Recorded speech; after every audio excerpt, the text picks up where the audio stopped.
కెపాసిటీని పెంచేటువంటి క్రియే ఈ కపాలభాతి క్రియ. మరి ఆ క్రియని ఎలా చేయాలో చూద్దాం.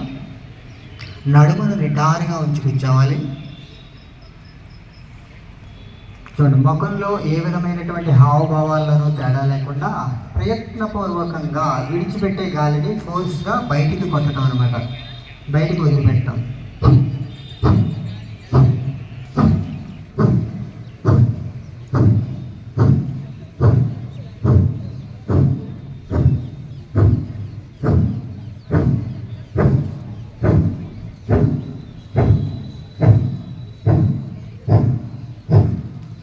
కపాలభాతి క్రియను రోజు ప్రాక్టీస్ చేసేటప్పుడు ఎంతసేపు చేయాలి అంటే కనీసం 15 నుంచి 20 నిమిషాల పాటు కంటిన్యూస్గా చేయగలిగే స్థితికి మన సాధన ఉండాలి. అలా సాధన ఉన్నప్పుడు మాత్రమే దీని నుంచి మనం పూర్తి ప్రయోజనం పొందగలుగుతాం.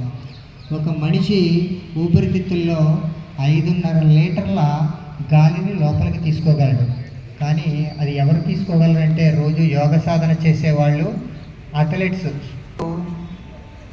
కుడి చెయ్యి బొటన వేలితో కుడి నాసికారంధ్రాన్ని బంధించి ఎడమ నాసికారంధ్రం ద్వారా నెమ్మదిగా దీర్ఘంగా శ్వాసను పూర్తిగా ఊపిరితిత్తుల నిండే వరకు తీసుకోవాలి. మరలా ఆపోజిట్ నాస్ట్రల్ ద్వారా నెమ్మదిగా పూర్తిగా బయటికి విడిచిపెట్టాలి. ఇలా ఈ ప్రాణాయామం ఎండలో ఉన్నారు, అలాగే ఇది ఎండాకాలం, ఒక్కొక్కసారి మనకి మంచినీళ్ళు కూడా గమ్మని టైంకి దొరకవు. మరి అలాంటి టైంలో గుండ్రంగా పెదాల మధ్య నుంచి బయటికి తీసుకువచ్చి ఆ గొట్టంగా మలిచిన నాలిక గుండా నెమ్మదిగా పూర్తిగా శ్వాస లోపలికి తీసుకోవాలి. తీసుకొని పెదాల దగ్గర చేసి ముక్కు రంధ్రాల ద్వారా నెమ్మదిగా బయటికి విడిచిపెట్టాలి. పూర్తిగా బయటికి విడిచిపెట్టిన తర్వాత మరలా నాలికని బయటికి తీయాలి. నాలిక మధ్య నుంచి శ్వాసను తీసుకుంటూ ముక్కు ద్వారా శ్వాసను బయటికి విడిచిపెడుతూ చేసే ప్రాణాయామమే శీతలి ప్రాణాయామము.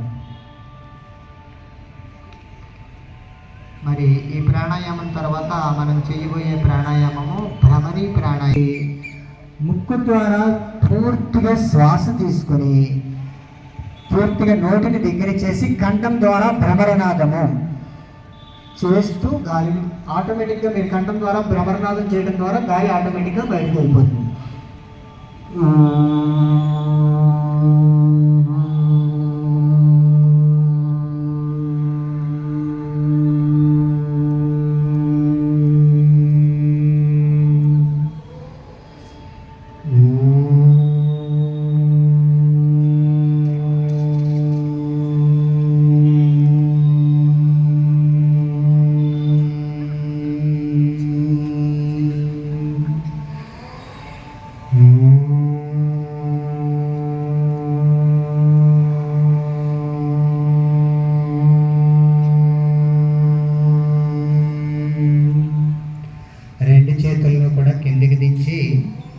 మీ చేతులు రెండు కూడా సాధ్యపడదు కాబట్టి ఏదో ఒక ఆధారభూతం చేసుకుని దాని మీద మన యొక్క ఏకాగ్రతను లగ్నం చేసి ఉంచడం కోసం చేసేటువంటి అభ్యాసమే ఇప్పుడు మనం చేయబోతున్నాం. ఇప్పుడు మనం దేని మీద మనసును లగ్నం చేయబోతున్నాం అంటే శ్వాస మీద మనసును లగ్నం చేయబోతున్నాం. అంటే స్లోగా నెమ్మదిగా 2 ముక్కు రంధ్రాల ద్వారా నెమ్మదిగా బయటికి విడిచిపెడుతూ ఉండాలి. శ్వాసను మాత్రమే గమనిస్తూ ఉండాలి. వచ్చే ఆలోచనలు పక్కకు నెడుతూ ఉండాలి.